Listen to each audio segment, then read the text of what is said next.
அருட்பெரும் ஜோதி அருட்பெரும் ஜோதி தனிப்பெரும் கருணை அருட்பெரும் ஜோதி எல்லாம் செயல்கூடும் என் ஆணை அம்பலத்தே எல்லாம் வல்லான் தனையே ஏத்து. ஓம் ஸ்ரீ ராமலிங்காபயம். ஓம் ஸ்ரீ ராமலிங்காபயம். ஓம் ஸ்ரீ ராமலிங்காபயம். எல்லோருக்கும் வணக்கம். இது எனது யூடியூப் சேனலான எல்லாம் செயல் கூடும் வள்ளலார். நான் வள்ளலார் முத்து பேசுகிறேன்.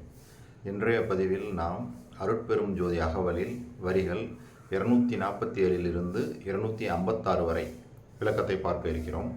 முதலில் நான் வரிகளை படிக்கிறேன். மொத்தம் 10 வரிகள் வரும். ஏன் 10 வரிகளை இப்போ பார்க்குறோம் அப்படின்னோம்னா, இது எல்லாமே முத்தி சித்தியை பற்றியே சொல்கிறார்.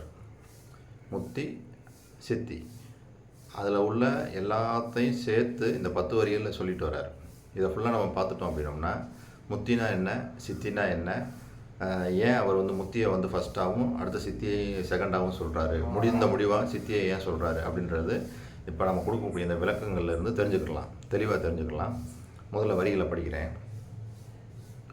புடையுறு சித்தியின் பொருட்டே முத்தியை அடைவது என்று அருளிய அருட்பெரும் ஜோதி. முத்தி என்பது நிலை முன்னுறு சாதனம், அத்தக என்ற என் அருட்பெரும் ஜோதி. சித்தி என்பது நிலை சேர்ந்த அனுபவம், அத்திரல் என்ற என் அருட்பெரும் ஜோதி. ஏக சிற்சித்தியே இயலுரு அநேகம் ஆகியது என்ற என் அருட்பெரும் ஜோதி.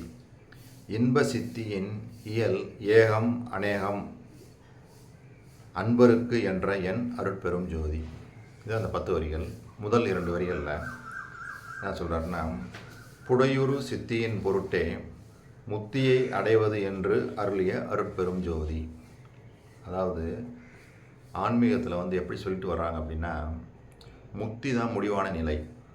அதாவது இந்த உடம்பை விட்டு இந்த உயிர் போய் அந்த பரலோகத்தில் இருக்கக்கூடிய அந்த கடவுள்கிட்ட ஐக்கியமாயிடணும். இந்த உடம்பை பற்றி அவங்க கவலைப்படுறதில்ல. அந்த உயிர் போய் அங்கே போய் ஐக்கியமாயிடுச்சுன்னா இதுதான் பிறவா நிலை, இதுவே போதும் அப்படின்னு சொல்லியே எல்லாமே முடிச்சுட்டாங்க. இதான் நம்ம எல்லாம் அறிஞ்சு வச்சுருக்கிறோம். ஆனால் வள்ளல் பெருமான் இந்த இந்த நிலைப்பாட்டிலிருந்து முற்றிலும் வேறுபடுறாரு, இதை மறுக்கிறார். அப்படி இல்லை, இந்த முக்தி அப்படின்றது ஒரு சாதனம்தான், முன்னாடி உள்ளது தான். அதாவது இங்கே என்ன சொல்கிறார் பாருங்க, புடையுறு சித்தியின் பொருட்டே முத்தியை அடைவது என்று அருளிய அருட்பெரும் ஜோதி. அதாவது மேலோங்கிய நிலையில் அடைய வேண்டிய சித்தி அனுபவ நிலை, அந்த நிலை பற்றியே முக்தியை அடைவது என்று எனக்கு அருளிய அருட்பெரும் ஜோதி. அதாவது அந்த முக்தியை அடைகிறதுக்காகவே, அதாவது சித்தியை அடைவதற்காகவே இந்த முக்தி, இந்த நிலை அதை நோக்கிய அந்த முன்னாடி உள்ள அந்த பயணத்திற்கு முன்னாடி உள்ள நிலை தான். இதே முடிந்த முடிவான நிலை இல்லை. எது முத்தின்றது.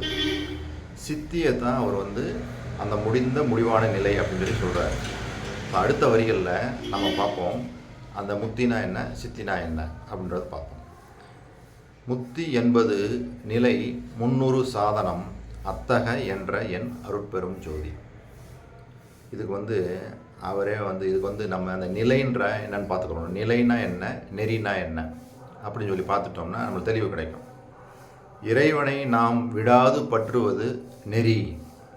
அதாவது ஒரு மார்க்கம் சொல்கிறோம்ல, அந்த இறைவனை நாம் விடாமல் அந்த முயற்சி செய்கிறோம்ல, ஒரு வழி, அது நெறி. இறைவன் நம்மை விடாது காப்பது நிலை. அதாவது அந்த ஒரு நிலைன்ற அந்த வார்த்தைக்கு அர்த்தம் இறைவன் நம்மளை இடைவிடாமல் காக்கக்கூடிய அந்த செயல்பாட்டுக்கு தான் நிலையின் பொருள். சரி, இப்போ இதை வச்சுக்கிட்டு இங்கே பொருள் பார்க்கும்போது, முத்தி என்பது நிலை முன்னுறு சாதனம். அதாவது கடவுள் நம்மளை அடைவதற்கு அதுக்கு முந்தைய நிலையில் உள்ள அந்த ஒரு சாதனம். இது முடிவு இல்லை, அந்த ஃபைனல் ஸ்டேஜுக்கு முந்தைய ஸ்டேஜ் அப்படின்னு நம்ம பொருள் எடுத்துக்கலாம். முத்தி என்பது நிலை முன்னுறு சாதனம், அத்தக என்ற என் அருட்பெரும் ஜோதி. இப்போ இந்த இடத்துல பார்த்திங்கன்னா, இந்த முத்தி அப்படின்னா என்ன அப்படின்னு சொல்லி ஒரு விளக்கத்தை பார்ப்போம். முத்தி அப்படின்றதுனா வேறு ஒன்றும் இல்லை, உயிர் அனுபவம் அப்படின்னு சொல்லி வள்ளல் பெருமான் சொல்கிறாரு. அதாவது உயிர் அனுபவம், அந்த உயிர் அனுபவத்தை எப்படி பெறணும் அப்படின்னா, அது எப்படி பெற்று எப்படி அதிலே நிலைக்கணும் அப்படின்னு சொல்கிறாரு. அதாவது நம்ம வந்து 36 தத்துவங்களால் இயங்கிக்கிட்டு இருக்கோம். பேசிக் 36 தத்துவங்கள். இந்த தத்துவங்களை எல்லாம் கடந்து அந்த நாதம், அந்த தத்துவத்தையும் கடந்து பரநாத நிலை, அதாவது நம்ம பல பதிவுகள் முன்னாடி பார்த்தோம், ஞானத்தில் யோகம், அந்த நிலை, அதாவது 15வது நிலை, அந்த நிலையத்தில் தான் நம்மளுக்கு வந்து அந்த பேரொளி தோன்றும் அப்படின்றாரு. அந்த அனுபவம் தான் நம்ம பெற வேண்டிய அனுபவம், அந்த முத்தி, அந்த ஸ்டேஜ் தான் சொல்கிறார் இவர். அதுக்கு மேலே போகணும். இந்த பரநாத அனுபவம் தான் இந்த முக்தி நிலை. அதாவது இன்னும் தெளிவாக சொல்லணும்னா 36 தத்துவ கூட்டத்தவெல்லாம் நீக்கி உயிர் வந்து முதல் முறையாக தன்னை தனித்து தனது ஆன்ம அறிவால் தன்னை உணரணும். மன அறிவாலேயோ புத்தினாலேயோ உணராமல் அந்த ஆன்ம அறிவினால் அந்த உயிர் தன்னைத்தானே உணர்தல், இதுதான் வந்து முக்தி. அதுக்கு வந்து அவரே வள்ளல் பெருமானே ஒரு இடத்துல சொல்லுவார், நின்னை நீ இன்றி அறிதல் உயிர் அனுபவம். அதான் தன்னை உணர்தல். அந்த ஆன்மா வந்து அந்த உயிர் வந்து அந்த தன்னைத்தானே அந்த ஆன்ம அறிவை கொண்டு விளங்கி கொள்வது, அதுதான் வந்து முக்தி. அந்த நிலைக்கு போகிறது வந்து இதுதான் பரநாத அனுபவம், ஞானத்தில் யோகம் அப்படின்ற அந்த நிலையை சொல்கிறார். சரி, இப்போ இந்த அனுபவம் மட்டுமே பெற்றால் போதுமா? இல்லை. வள்ளல் பெருமான் என்ன சொல்கிறாரு, அடுத்த வரியில் போவோம். சித்தி என்பது நிலை சேர்ந்த அனுபவம், அத்திரல் என்ற என் அருட்பெரும் ஜோதி. அதாவது முத்திக்கு நம்ம விளக்கம் பார்த்தோம். அந்த ஆன்மாவை கொண்டு அந்த உயிர் ஆன்ம அறிவால் தன்னை உணர்தல், அது வந்து முத்தி. இங்கே வந்து சித்தி அப்படின்னா என்ன, நம்ம முதல்ல இப்போ பார்த்துக்குறோம். சித்தி அப்படின்னா இறைவன் நம்மை காக்கின்ற நிலையை சேர்ந்த அனுபவம் எதுவோ அதுவே சித்தி என்பது. அப்போ இறைவன் நம்மை விடாது காக்கும் அந்த நிலை, அந்த அனுபவம் தான் சித்தி. சரி, இதுக்கு வந்து முந்தைய ஆன்மீகத்தில் என்ன சொல்லி வச்சுருக்குறாங்க, இந்த உயிர் வந்து அங்கே போய் ஒடுங்கணும், அதாவது பரமாத்மாவை போய் ஒடுங்கணும், உடலை பற்றி கவலை இல்லை, அதுதான் முத்தி அப்படின்னாங்க. வள்ளல் பெருமான் இதில் முற்றிலும் இதை வந்து ஒத்துக்கிறல. இது இல்லைப்பா முக்தி. முக்தின்றது அதையும் கடந்து வள்ளல் பெருமான் என்ன சொல்கிறாரு, இந்த உடம்பு வந்து அழிஞ்சதுக்கப்புறம் இந்த உயிர் வந்து இந்த மண்ணுலகத்தில் தான் மறைஞ்சிருக்கும். திரும்பவும் மாயையோடைய சிருஷ்டினால் என்ன ஆகும் அப்படின்னா வேறு ஒரு உடம்பு எடுக்கும். அந்த உடம்பு எடுத்தும் இந்த பிறவியில் தான் நம்ம வந்து மரணமில்லா பெருவாழ்வை பெற்றுக்கொள்ளலாம் அப்படின்னே சொல்கிறார். அதுக்காக நம்ம வந்து அதுக்காக நான் வந்து ஒரு ஞானசிரியில் ஒரு பாட்டே பாடுறேன் பாருங்களேன். அந்த பாட்டை பார்க்கும்போது தெரியும், பிறந்த பிறவி இதில்தானே நித்திய மெய்வாழ்வு பெற்றிடலாம் அப்படின்னே பதிவு பண்ணுறார். ஸோ அந்த பாட்டு என்னென்னா, இறந்தவரை எடுத்திடும்போது அரற்றுகின்றீர் உலகீர், இரவாத பெரும்பரம் ஏன் அடைய மாட்டீர், மறந்திருந்தீர் பிணி மூப்பில் சம்மதமோ நுமக்கு, மறந்தும் இதை நினைக்கில் நல்லோர் மனம் நடுங்கும் கண்டீர், சிறந்திடு சன்மார்க்கம் ஒன்றே பிணி மூப்பு மரணம் சேராமல் தவிர்த்திடும் கான், தெரிந்து வம்மின் இங்கே பிறந்த பிறப்பு இதில் தானே நித்திய மெய்வாழ்வு பெற்றிடலாம் பேரின்பம் உற்றிடலாம் விரைந்தே. அப்போ வள்ளலார் சொல்லக்கூடிய இந்த சுத்த சன்மார்க்க நெறி என்ன சொல்லுது, பிறந்த பிறப்பு இதில் தான் நித்திய மெய்வாழ்வு அப்படின்னு தெளிவாக பதிவு பண்ணுறாரு. ஸோ அவங்க சொல்கிறது மாதிரி அந்த மேலே போய் மேலே போய் ஆன்மாவில் போய் கலந்துக்கிறது அதுதான் முக்தி இல்லை. அதுக்கும் மேலே முக்தி என்பது ஒரு சாதனம் தான், சித்தியை அடைவதற்கான ஒரு சாதனம் தான். முக்தியிலே தங்கிடக்கூடாது. அதுக்கு மேலே வள்ளல் பெருமான் என்ன சொல்கிறாரு, அந்த பரலோகத்தில் இருக்க அந்த ஆண்டவர் வந்து இந்த நம்ம உயிரில் வந்து அவர் வந்து கலந்து அந்த அனுபவ நிலை தான் சித்தி அப்படின்றார். நல்லா தெளிவாக நம்ம புரிஞ்சுக்கணும். அப்போ அந்த கடவுள் இங்கே நம்மளோட கலக்கிறானா என்ன ஆகிறோம், நம்ம வந்து நம்மளே கடவுள் ஆகிறோம். அதான் கடவுள் நிலை அறிந்து அம்மையமாதல்னு சொல்கிறார் பாருங்களேன். அதுக்கு தான் வள்ளல் பெருமான் இன்னொரு சிறப்பான இந்த பாட்டில் பாருங்களேன். இந்த பாட்டை பார்க்கும்போது நம்மளுக்கு தெரிஞ்சிடும். என்ன சொல்கிறாருன்னா, முக்தியை பெற்றேன், அம்முத்தியினால் ஞான சித்தியை உற்றேன் என்று உந்தி பெற, சித்தனும் ஆனேன் என்று உந்தி பெற. இங்கே தெளிவாக பதிவு பண்ணுறாரு பாருங்க. முதல்ல முக்தி, அதுக்கப்புறம் ஞான சித்தி, அதுக்கப்புறம் சித்தனும் ஆனேன். அந்த சித்தனும் ஆனேன்றது எல்லாம் வல்ல இறை சித்தி, அதாவது அருட்பெரும் ஜோதியை அடைதல். அதுதான். அப்போ நம்ம தெளிவாகிக்கிறணும். முதல்ல முக்தி அனுபவம், அந்த முக்தி சித்திக்கான சாதனம். ஸோ முதல்ல முக்தியை பெறுதல், அதற்கப்புறம் ஞான சித்தி, ஞான சித்திக்கு அப்புறம் எல்லாம் வல்ல இறைமை சக்தியாகிய அருட்பெரும் ஜோதியை அடைதல். இதுக்கு தான் இந்த வரிகள்லேயே தெளிவாக சொல்லியிருக்கிறார். ஸோ இதிலிருந்து இந்த வரிக்கான விளக்கம் என்னென்னா, அதாவது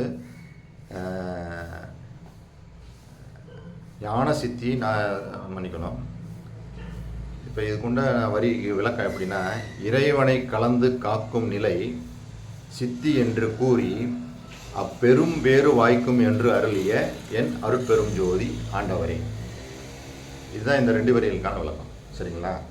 இப்போ அடுத்த வரியில் என்ன சொல்கிறாருன்னா, ஏக சிற்சித்தியே இயலுற அநேகம் ஆகியது என்ற என் அருட்பெரும் ஜோதி.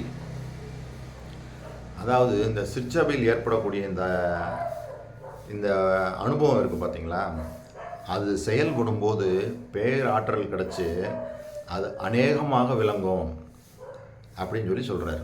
அதாவது ஏக சிற்சித்தியே இயலுற அநேகம் ஆகியது என்ற அருட்பெரும் ஜோதி. நம்மளுக்கு கிடைக்கக்கூடிய இந்த அனுபவம் அதே விரிந்து, ஏன்னா நம்ம தான் அந்த சித்தி அனுபவம்ன்றது இறை சித்தி நம்ம உடம்புல கலக்குது. இறை சக்தி இது கலக்கும்போது நம்ம இறையாற்றல் நம்மகிட்ட வரும்போது நம்ம என்ன பண்ணுறோம், ஏகம் அநேகமாக எல்லா உயிர்களும் இன்புற்றுவால இது நம்ம அருளாட்சி செய்ய ஆரம்பிச்சிருவோம். அதைத்தான் அங்கே சொல்கிறாரு. சிற்சபையில் ஏற்படக்கூடிய இந்த ஒன்றே ஆகிய சித்தி அனுபவமே செயல்படும் போது பேராற்றல் பெற்று அநேகமாக விளங்குகிறது என்ற அருட்பெரும் ஜோதி அப்படின்றாரு. அடுத்த வரியில் என்ன சொல்கிறாருன்னா, இன்ப சித்தியின் இயல் ஏகம் அநேகம் அன்பருக்கு என்ற என் அருட்பெரும் ஜோதி. இங்கே என்ன சொல்கிறாருன்னா, அன்பர்கள் பெறக்கூடிய அந்த புகழை பற்றி சொல்கிறாரு. அவங்களுக்கு முதல்ல அன்பர்னா என்னன்னு சொல்லி பார்ப்போம். அவரே இந்த ஒளிவுள் ஒடுக்கத்தில் என்ன தெளிவாக சொல்கிறாருன்னா, அன்பர் என்பது பொருள் புகழாதியை குறித்து பயில்வோரை நீக்கி சிவானந்தம் என்னால் அடைவோம் என்று இடைவிடாது அதனையே விரும்பி பயில்வோரை குறித்தது என்று உணர்க அப்படின்னு சொல்கிறாரு. ஸோ அன்பர்னா இடைவிடாமல் நம்ம எப்போ அந்த சிவ அனுபவம் பெறுவோம்னு சொல்லி அதையே நினச்சிட்டு இருக்கவங்க தான் அன்பர். இன்னொரு முந்தைய பதிவில் நம்ம 184வது அகவல் வரிக்கு விளக்கம் பார்க்கும்போது அன்பர்னா யாருன்னு பார்த்தோம். அதாவது யோகம் ஞானம் முதலிய அக வழிபாட்டில் உள்ளோர் அன்பர் ஆவார். அந்த யோக ஞான வழியில் போய் அந்த கடவுளை உள்முகமாக உள்முகமாக பார்க்கக்கூடியவங்க யாரோ அவங்க தான் அன்பர். இப்போ இன்ப சித்தியின் இயல் ஏகம் அநேகம் அன்பருக்கு என்ற என் அருட்பெரும் ஜோதி. இந்த அனைத்து விதமான இந்த இன்புறு சித்திகள் எல்லாத்தையும் இந்த அன்பர்களுக்கே அவர் கொடுக்குறாரம்மா. அதாவது ஒன்றாகி அந்த இறை சக்தியை அநேகமாக விளங்கி அந்த அன்பர், அதாவது எப்பொழுதுமே அந்த யோக ஞான நிலையில் இருக்கக்கூடிய அந்த அன்பர்களுக்கே இந்த அருட்சக்தியை, அந்த இறை சக்தியை கடவுள் கொடுக்குறாராமா.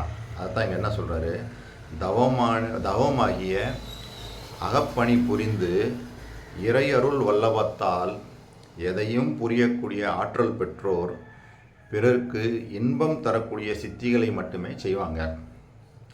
அந்த இன்ப சித்தி ஒன்றல்ல மிக பல என்று அருளிய என் அருட்பெரும் ஜோதி அப்படின்னு சொல்கிறார். ஸோ இதுவரைக்கும் நான் சொன்ன இந்த விஷயங்கள் எல்லாம் முக்தி சித்தி இதை பற்றிய விஷயங்கள் எல்லாம் உங்களுக்கு புரிஞ்சிருக்கும்னு நினைக்கிறேன். நாம் மீண்டும் நாளை சந்திப்போம். இதுவரை பொறுமை காத்து எனது வீடியோவை பார்த்த உங்களுக்கு கோடான கோடி நமஸ்காரங்களும் நன்றிகளும். அருட்பெரும் ஜோதி அருட்பெரும் ஜோதி தனிப்பெரும் கருணை அருட்பெரும் ஜோதி.